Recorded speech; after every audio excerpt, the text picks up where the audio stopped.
the United States. And when I was at Oxford, I was there for 11 years as the rabbi of the university, sent there by the Lubavitcher Rebbe. I saw that there were 30 Rhodes Scholars every year who were trained through a grant by Cecil Rhodes to bring Oxonian values to the world. People like Bill Clinton, people like Benazir Bhutto were Rhodes Scholars. I want to create almost a Jewish Rhodes Scholarship, where we can train 30 scholars a year to disseminate Judaism and its values, universal values, on television, through the internet, through plays, through movies. We're going to give them the skills to do this so we can elevate the values of our people. And Eric, I really believe that you are you're a pathfinder in this way. You're illuminating the way by so proudly celebrating your heritage and your tradition. We're going to open up the floor to people giving you questions, and after whatever statement you would like to make. I know people have political questions. People probably have questions about bin Laden. We have a little bit of time, and we truly are grateful to you and Diana for being here. Diana grew up in my hometown of Miami Beach, and you're such a busy man. You are so kind to us being here. Eric does not benefit in the slightest from being here. It's just his kindness to us today. Thank you very much for being with us.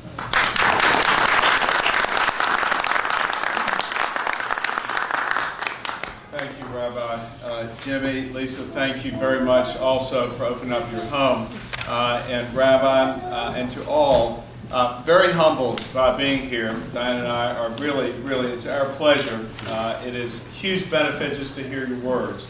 And I will say to you, Rabbi Shmuley, since I first met you, I have not come across one who is as clear in terms of what it is we, the Jewish people, stand for, how we go about our life every day, and how we live up to the commandments, the 613 mitzvot that we are given. So thank you for helping show me the way, and look forward to a lot more insightful discussions.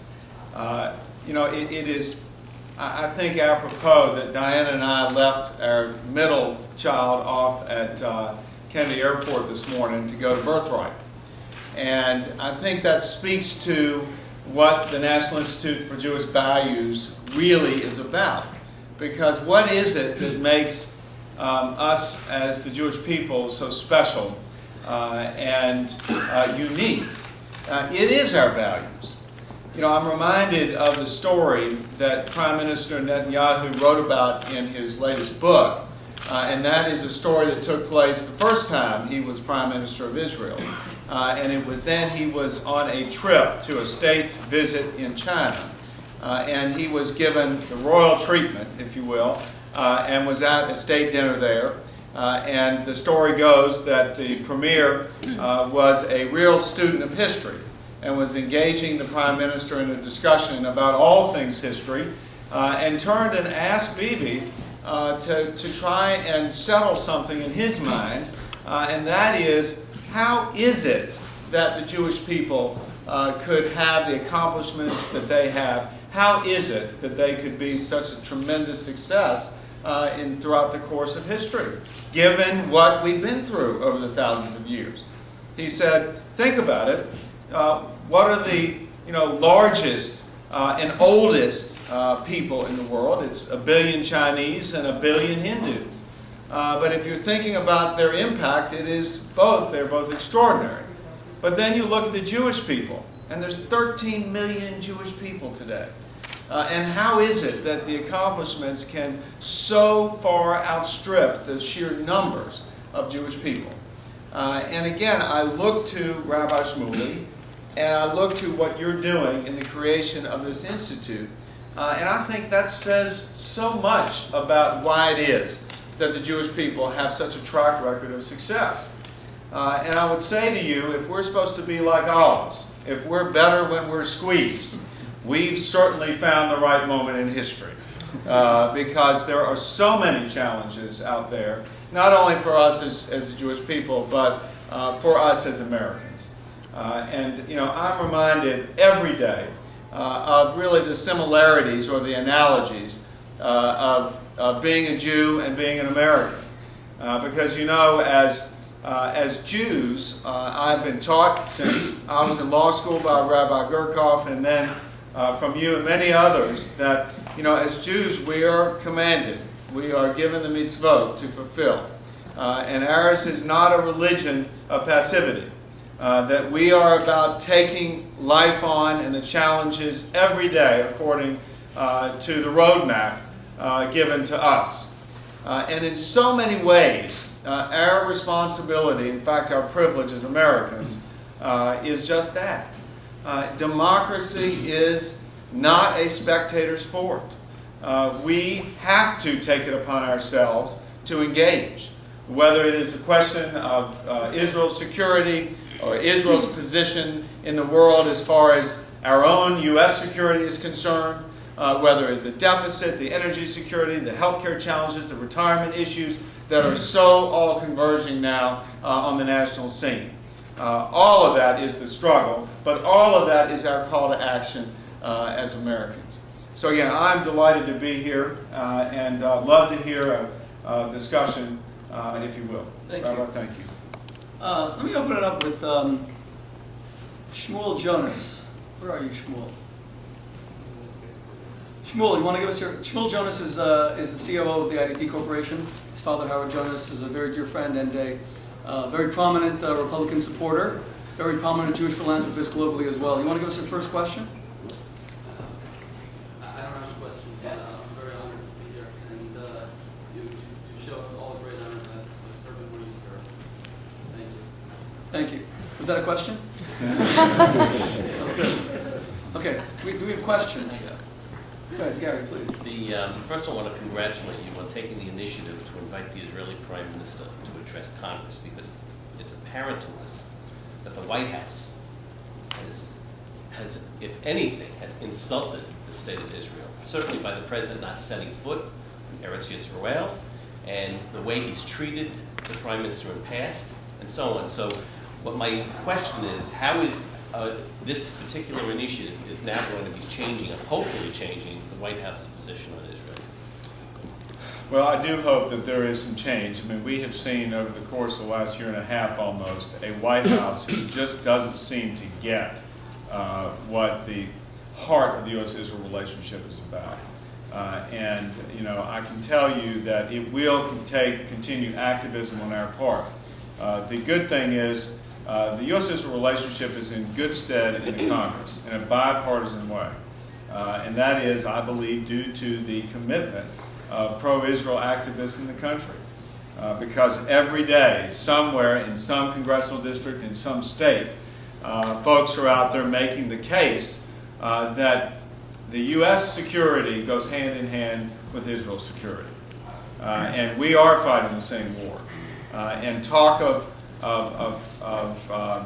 acceptance in terms of trying to manage a threat rather than take that threat on, whether that threat manifests itself through the actions in Tehran of that maniacal clerical regime, or whether it is that regime's proxies on the ground in neighboring in Israel with Hamas and Hezbollah. We've got to take that on. So, you know, I suspect that the Prime Minister had somewhat of a curveball thrown at him 2 weeks ago with the announcement by Hamas joining hands, linking up with the PA, because certainly many of us in Congress have moved already to say there will be no more funding of the PA if it is linked with Hamas. In fact, statutorily it's illegal. We cannot have taxpayer dollars going to fund terrorist activity.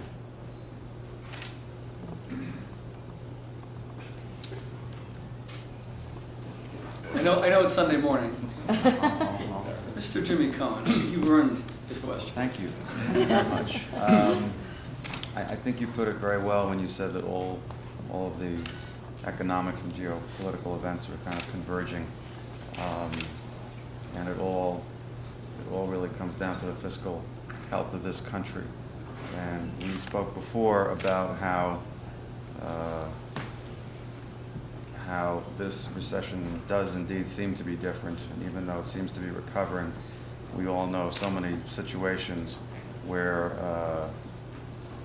whether it's the real estate sector or other sectors, that the economy still seems to be very deeply mired in recession. So I guess the quick black and white question is there going to be a deal, a consensus to fix this deficit? Or is there going to be either a watered down deal or no deal that the parties will create because of lack of courage, because of posturing, because of 2012 elections, and hold the country hostage for another few years? Jimmy, I had an easy answer to that. That was a tough one. I will say that there has to be some movement in the next couple months. As you know, we are facing a vote on whether to lift the nation's debt ceiling. And that, to me, has and serves as somewhat of a leverage moment to bring together folks who may not otherwise want to do the tough things. And when the Republicans gained majority in January, we decided that there's no more kick in the can. And what we did in putting out our plan as to how to resolve the fiscal issues of this country was in defiance of all the political pundits.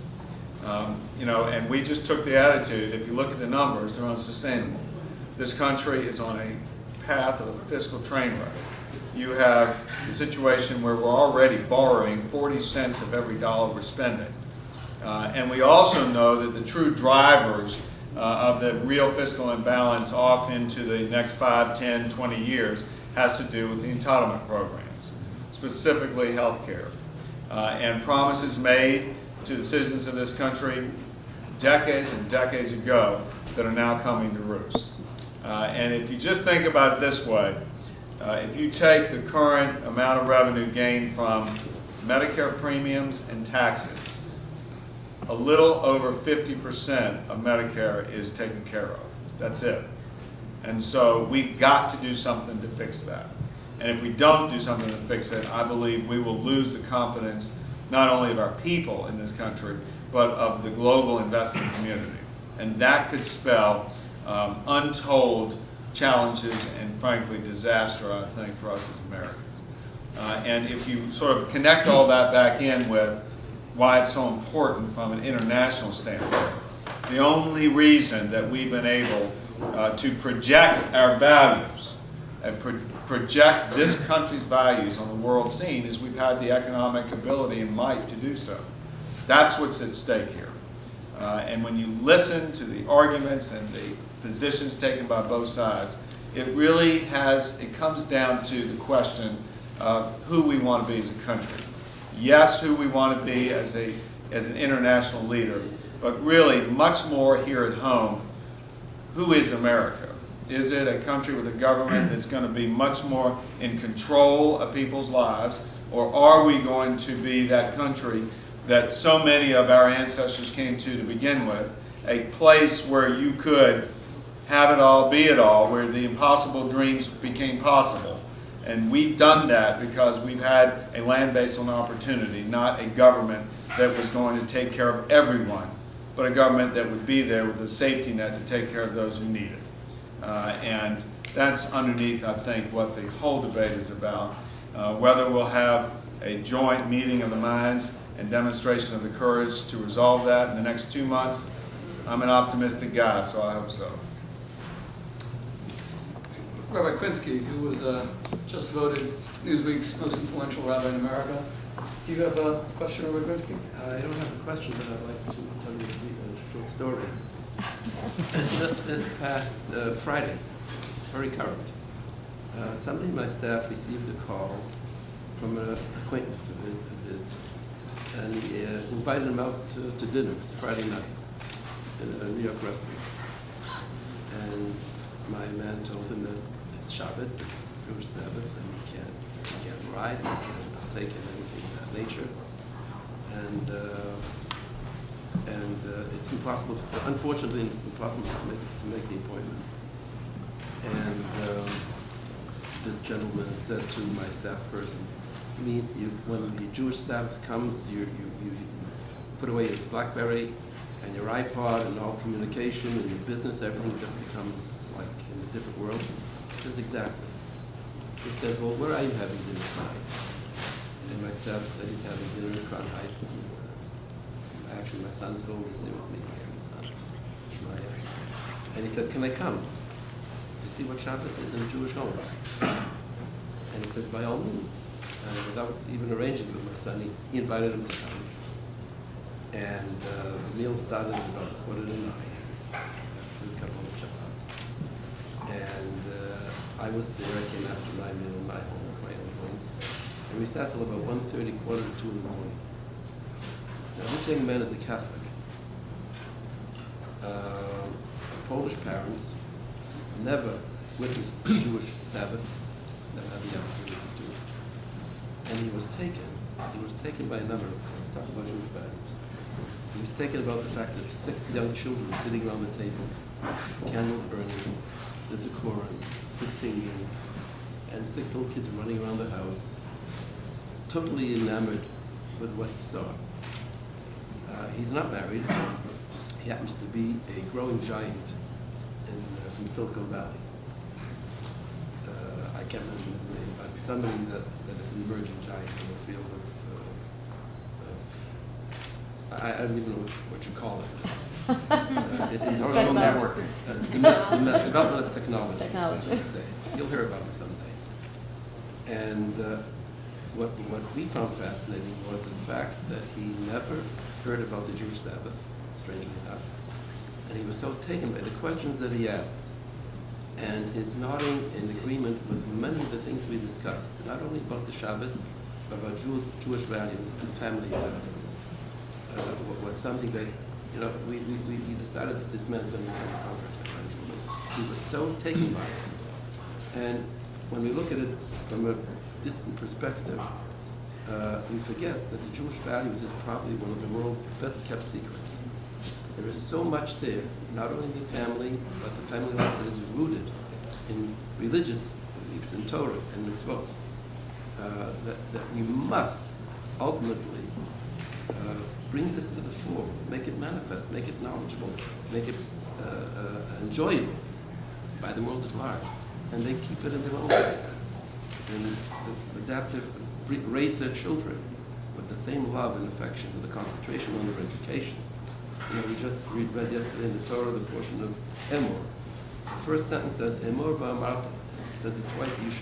God told Moses to tell his shluchim, his kohen, the Jewish people, V'hazi gedolah malachtanim, that the older people should be involved in educating the children. That's our future. That is our present. That is our future. And this became manifest with this just unexpected visit of a Catholic, very wealthy person who just came and was taken. He was blown away by Jewish values. Let me just adopt that to something I wanted to Derek. You're one of your strongest bases of support are evangelical Christians. You're a congressman from Virginia. Do they respect you because of your commitment to tradition? Absolutely, because I think that really in times of difficulty that our nation's having right now, people really appreciate someone who takes a stand, someone who has a set of beliefs, and then they too can sort of react to that, respond, and know where they stand. And it's really that clarity, I think, that what people in this country need right now, and really are respecting more. I know we stand in a state with a governor who's really stepped up in a very bold way to take some very tough positions.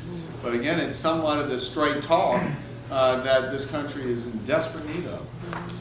Ken Kurson, one of the top Republican political strategists in the country, one of my dearest friends, the man who always tries to guide me back to the path of righteousness. You have a question, Ken? I just want to echo what others have said. I'm very grateful to be here. Thank you so much for your time. Yes, please. Follow up on Rabbi Krinsky's comments. Congressman, you have 2 kids in college, as do I, so I would think this question is important. Can I just add that Diana runs an organization that people should know about it and God will support, where she tries to assist families in raising tuition for their children's college education. I'll be speaking to Diane after. Thank you for that. One of the concerns I have, Congressman, is that the views that you've expressed and the logic of some of the positions you've taken, the foreign diplomacy positions that are so important to the United States relationship, not only with Israel, but with other countries around the country.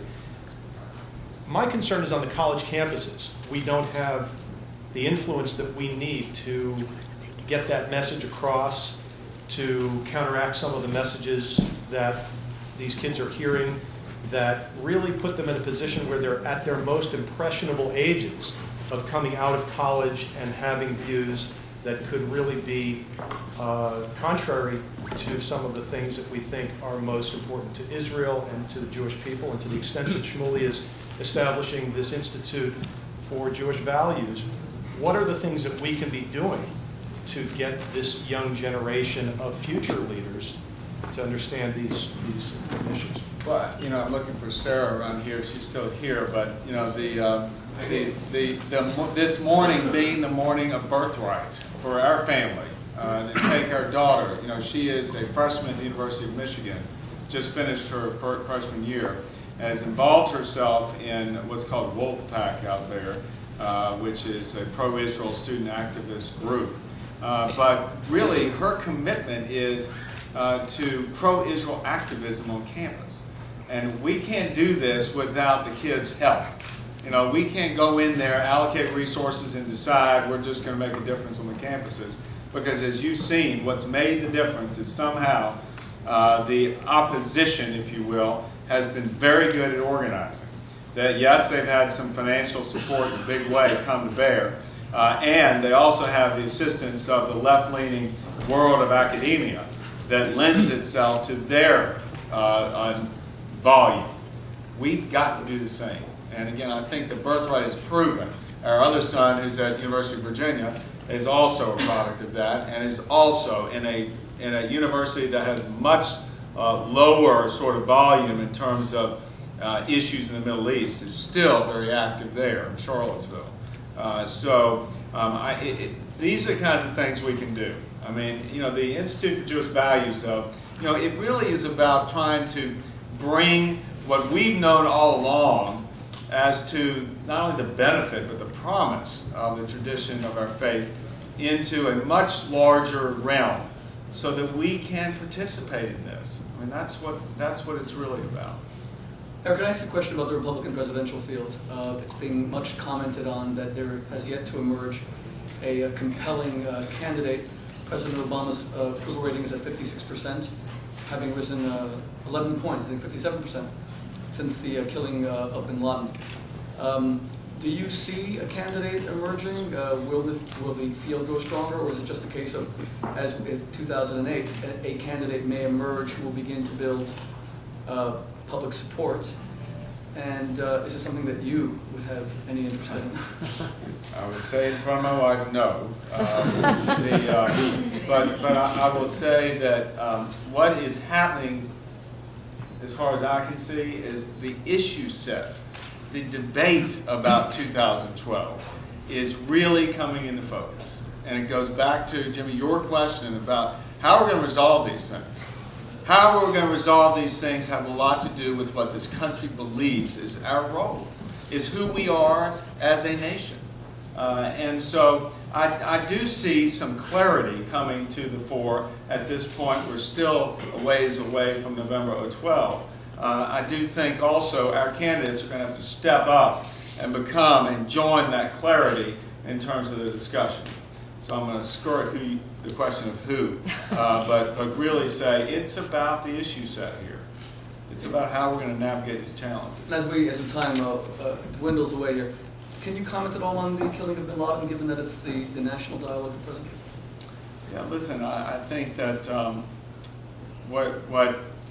what I've said is that, this was a long time in coming. Diana and I were in Los Angeles when we got the news. They announced on the news that you were told about a half an hour before the president spoke, an hour before the president spoke. Right. And the sense to me was this has been a long time, and we were with some folks, and when the discussion turned to everything that was on the television, I tried to gauge reaction. And how many in here were overwhelmed with joy at that? That's the same way I was. You can't be overwhelmed with joy. As you've written, that's not who we are as a people, right? We need to be for what's right and wrong, but we don't overwhelm ourselves with celebration, which is why, you know, when you saw a lot of the sort of ramped up activity, you sort of questioned what was going on. But nonetheless, this was a very important event. I mean, this was the personification of evil in America's psyche for the last 10 years. So yes, but I also think it talks about the difficulties and how the struggle is there. It took a lot longer than we had hoped to get it. There was a lot more tragedy that was endured because of him and even in waiting to get him. So I just think that I take from that lesson. It is going to be a struggle. All of these things don't happen overnight. We can do and take positions and do the right thing. It'll get us there. But I think also we need to know it's not easy. We're really running out of time. Gabrielle, and then Mike Burkoff, and we. Congressman, thank you for your service. You spoke earlier about this is a land of opportunity, how it attracts people that want to succeed. You spoke about the issue of entitlements. One of the other issues that I'd like to have your view on is how can Congress address the issue of education in this country? We spend, as you know, massive amounts of money, and yet we are falling behind compared to many other countries. What can Congress do to make education more successful in this country? Well, I'm going to borrow a line from the mayor of Newark, who Rabbi's good friend, who I shared some time with at an event in Georgia not too long ago. And he said, you know what, when it comes to education, I'll take charter schools, private schools, parochial schools, home schools, whatever it takes to rescue these kids who are trapped into the failing schools in the urban centers in our country, as well as many of the rural areas. We've got to be innovative. We've got to be thinking outside the box as a country. Unfortunately, what's gotten in the way a lot is the established unions that are so active in so many states. And we have got to stop comparing ourselves to the states that are best in this country and start looking globally, because our kids are failing as far as the tests and results compared to some of the other countries. You look at the amount of discretionary income that parents spend on education in places like China, Singapore, and others, versus the amount of discretionary income people spend here. We spend our discretionary income on consumer goods.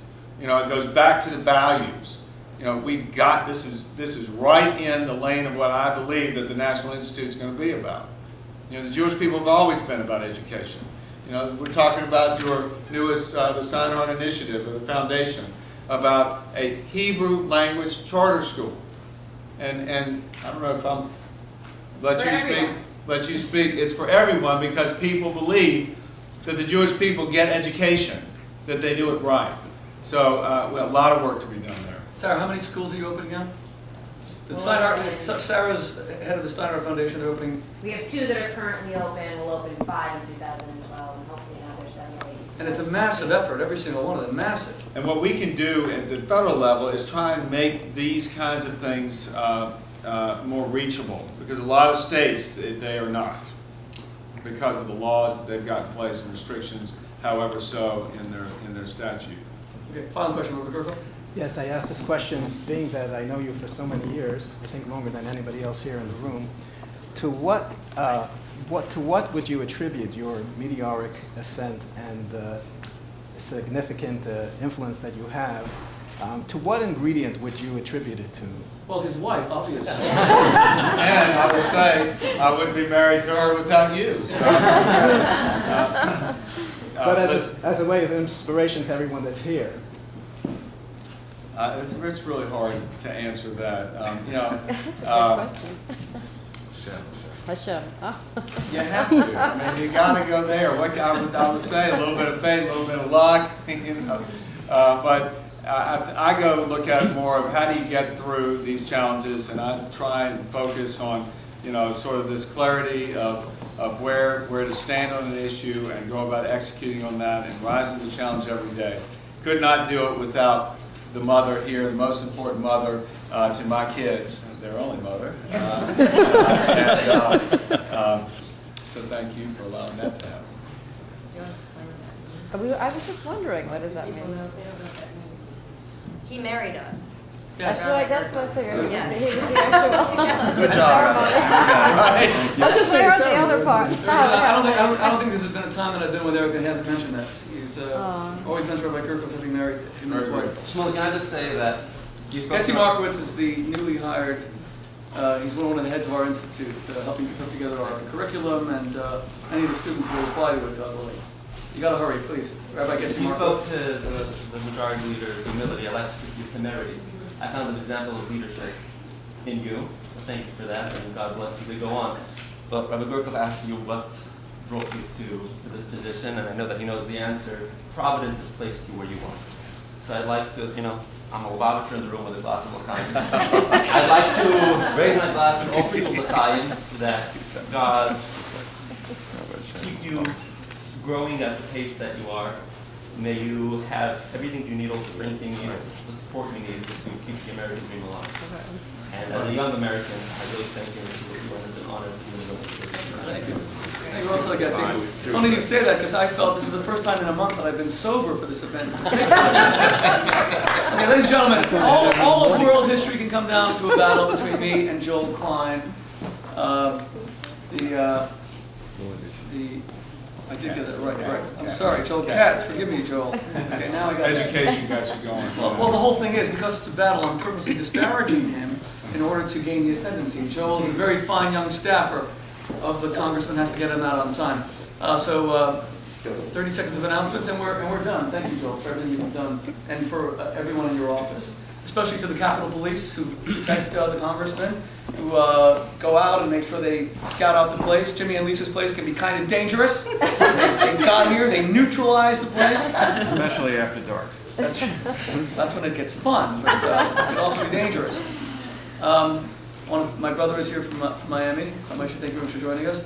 Our very dear friend Lewis is here as well. Does all of our IT. My assistant, John Credendino, who works very hard. He's right there with the camera. Hello, John.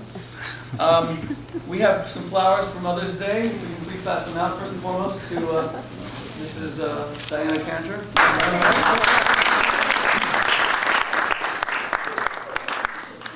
Mrs. Jimmy Cohen, or is it Lisa Cohen? I think it's both. Lisa.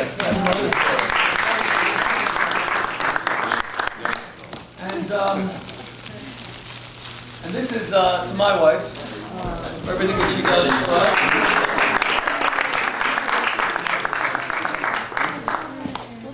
And to all the moms. Ladies and gentlemen, we do hope that we'll have your support in this initiative. We're giving out donor cards. Please try to give them back to us before you leave if possible. If you, we would like everyone to support the Institute, but also to support Congressman Cantor. You can see his staffers or any of us in terms of that as well. And Eric, we look forward to seeing you continue to ascend, God willing. Thank you for everything you do for the United States of America, for the Jewish community, and for us. We're very grateful. Thank you, Eric.